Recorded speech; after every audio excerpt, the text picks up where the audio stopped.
There is a word you are speaking right now, not once in a while, not in special situations, but every single day, sometimes dozens of times before the sun sets. It slips into conversations with friends, into quiet promises you make to yourself, into the silent commentary running beneath your thoughts. You barely notice it. It feels harmless. Responsible, even. Mature. Balanced, but imagine, just for a moment, that this word subtly divides you every time you use it, not in a dramatic way. Not with thunder or shadows or obvious collapse. It divides you quietly. Gently. It takes your intention and pairs it with hesitation. It wraps your desire in a thin veil of uncertainty. And because you repeat it so often, that small division becomes your emotional baseline. The word is, try. Listen to how it sounds in daily life. I'll try to wake up earlier. I'm trying to focus. I tried to stay calm. I'll try to be more present. I'm trying to change. Each time the word appears, it carries a hidden assumption. Maybe it won't happen. Maybe you won't succeed. Maybe effort is enough, even if completion never arrives. It sounds humble. It sounds safe. But linguistically and psychologically, it splits intention from embodiment. When you say, I will try, you are directing energy toward an outcome while simultaneously building an exit door away from it. The division is subtle, but it is consistent. And what happens when something subtle is repeated 30, 40, 50 times a day? It becomes normal. The ancient mystics, across different cultures and traditions, understood something modern language rarely acknowledges. Words do not merely describe reality. They condition internal posture. They shape perception. They influence identity. The phrases we repeat most often become the architecture of our inner world, not the words spoken during rituals, not the affirmations we say once in the morning, the habitual words, the automatic ones, the unconscious defaults. Those are the real builders. Now imagine a spiritual seeker, let's call him Elias, living in a small desert village under foreign occupation. Elias listens carefully to his teacher, a quiet and unconventional guide named Adriel. Adriel rarely speaks loudly. He doesn't perform dramatic displays.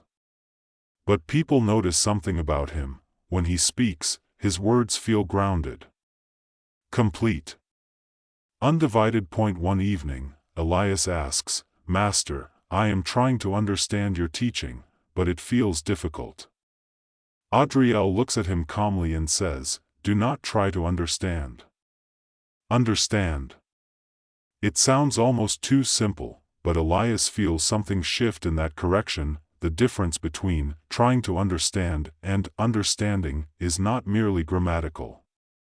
It is structural. One positions the mind in effort suspended in uncertainty. The other assumes participation. When you say, I'm trying, your nervous system prepares for possible failure. When you say, I am doing, your body organizes around engagement. Notice the contrast. I will try to meditate versus I am meditating. I'll try to be patient versus I am patient. One leans forward cautiously, the other stands where it is. This is not about arrogance. It is not about pretending success.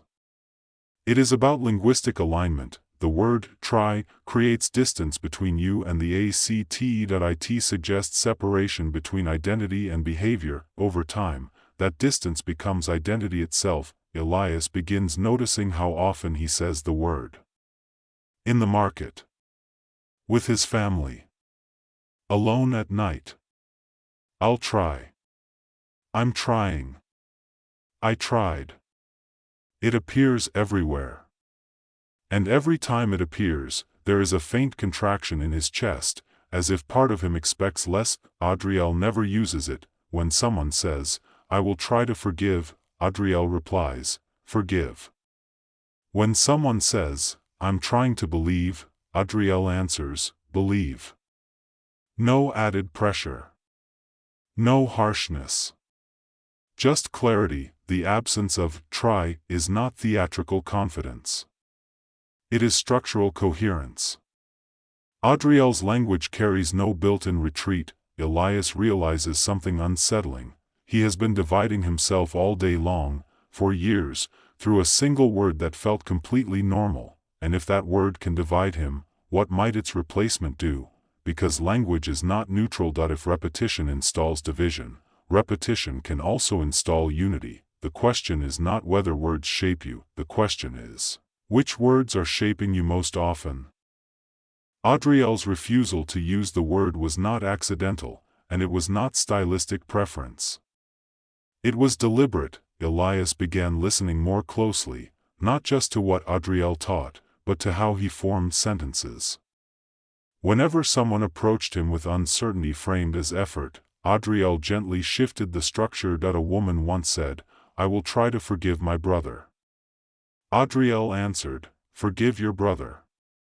A young man whispered, "I'm trying to believe that change is possible." Adriel responded, "Believe that change is possible." There was no impatience in his tone. No shaming. Just precision. It was as though he understood that the shape of a sentence could either bind a person or release them. Over time, Elias noticed something even more striking. Adriel never projected transformation into an uncertain future. He spoke in present alignment, not, "You will try to become light," but, "You are light."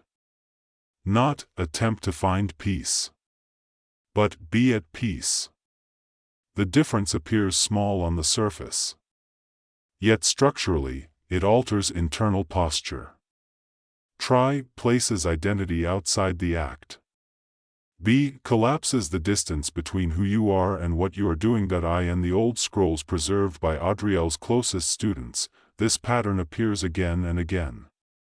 In moments where hesitation would be expected, his language remains whole. When a fisherman named Merrick once said, "If it is possible, I will try to walk toward you," Adriel simply replied, "Come."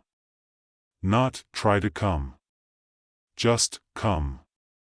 And Merrick stepped forward. The teaching was not about performing certainty. It was about removing embedded doubt from the structure of speech, because embedded doubt, when repeated, becomes identity. Elias started to experiment privately. Instead of saying, "I will try to meditate tonight," he whispered, "I meditate tonight." At first it felt uncomfortable. Almost dishonest. His mind protested. What if you fail? What if you get distracted? What if you fall asleep? But he noticed something subtle. When he removed "try," he did not feel more arrogant. He felt more responsible. The statement demanded participation. I am learning instead of I am trying to learn. I forgive instead of I will try to forgive. One phrasing leaves room for retreat. The other assumes presence. Adriel once explained it using an image rather than doctrine. He drew a circle in the sand. When you say, "I try," he said softly, you stand outside the circle of the act. You reach toward it, but you do not enter. Then he stepped into the circle. When you say, "I am," you stand inside. There was something profoundly simple about it. The human nervous system organizes around identity statements far more powerfully than effort statements. I am creates alignment between self-concept and behavior. I try preserve separation. Over months, Elias noticed a change, not mystical, not dramatic, but steady. His practices felt less fragmented. His attention wandered less often. When doubt arose, it did not carry the same authority, because he was no longer rehearsing doubt dozens of times a day through language. He also noticed resistance. Friends laughed when he corrected himself mid-sentence. I'll try to, actually, I will. The correction sounded strange. Abrupt. But the more he practiced, the more natural it became. One afternoon, a neighbor said, "I'm trying to stay calm." Without thinking, Elias responded, "You are calm." The neighbor paused. The sentence did not argue with fear. It replaced the structure that fed it. That was when Elias understood Adriel's consistency. A teacher who speaks in divided language installs divided thinking in listeners. A teacher who speaks in unified language models coherence. Adriel did not demand belief. He modeled structure, and structure, when repeated, becomes baseline. Years later, Elias would write in his own notes, the transformation was not in the ritual. It was in the replacement. The most powerful shift came not from extraordinary moments, but from ordinary sentences, because the word be does something linguistically profound. It anchors identity in the present. I am. It is. You are. There is no suspended effort inside those phrases. No future escape route. No embedded maybe, just presence, and presence, repeated often enough, reshapes the interior landscape. When try disappears from habitual speech, something unexpected happens. Energy previously spent managing potential failure becomes available for participation. The mind stops preparing explanations. The body stops bracing. The act simply unfolds. Adriel once said quietly, "A divided sentence creates a divided self." Elias finally understood what he meant. The change was not magical. It was architectural, and architecture, once rebuilt, holds differently. The practice itself is disarmingly simple. That is why most people overlook it. They search for something ceremonial, something dramatic, something that requires incense or isolation or a mountaintop. But the discipline Elias learned required none of that. It began with catching the word. For 3 days, he made no attempt to change anything. He did not force replacement. He did not correct others. He only noticed, I'll try to finish this. I'm trying to listen. I tried to stay positive. Each time the word appeared, he paused internally and marked it. Nothing more. What surprised him was the frequency. The word surfaced constantly, sometimes 5 times in a single conversation. It appeared in text messages, in negotiations at the market, in quiet thoughts before sleep. The first stage was awareness, because you cannot replace what you do not notice. By the second week, Elias began replacing the word in spoken language. Not aggressively. Not with self-judgment. Simply with correction. I'll try to come tomorrow.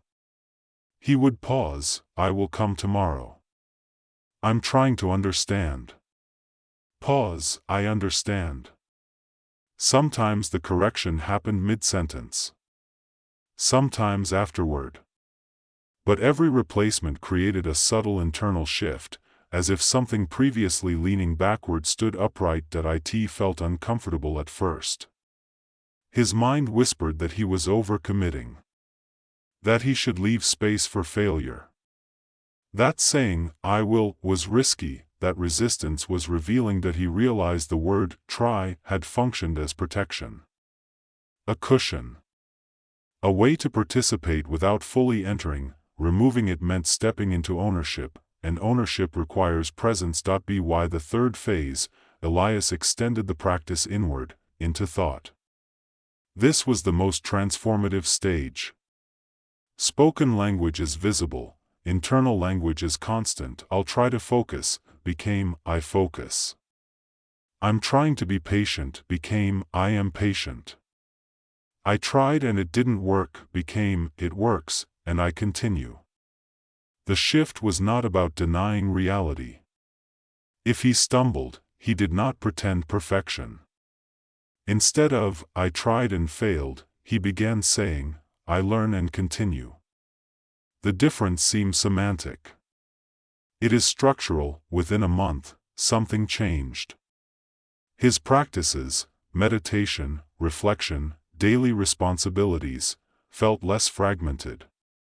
Not because circumstances improved, but because his language no longer rehearsed division. the energy previously spent preparing for failure became available for engagement, and something else happened that he noticed that others responded differently. When he answered, "I will," rather than, "I'll try," conversations felt clearer. Agreements felt firmer.